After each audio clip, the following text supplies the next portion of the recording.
We'll derive an expression for centripetal acceleration in terms of radius and period, then apply it. Here's the problem.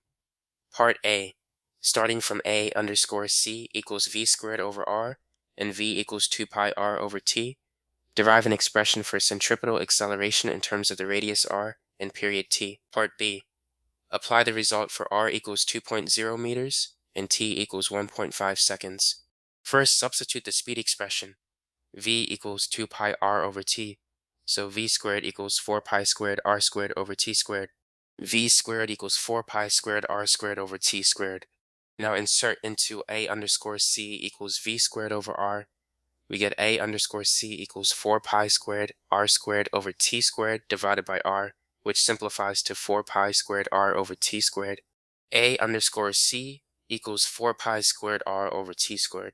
Now apply the derived equation for R equals 2.0 meters and T equals 1.5 seconds. A underscore C equals 4 pi squared times 2.0 over 1.5 squared. A underscore C equals 4 pi squared times 2.0 over 1.5 squared. Calculate 4 pi squared is approximately 39.48, so A underscore C equals 39.48 times 2.0 divided by 2.25, which is 78.96 divided by 2.25, giving 35 meters per second squared. A underscore C is approximately 35 meters per second squared.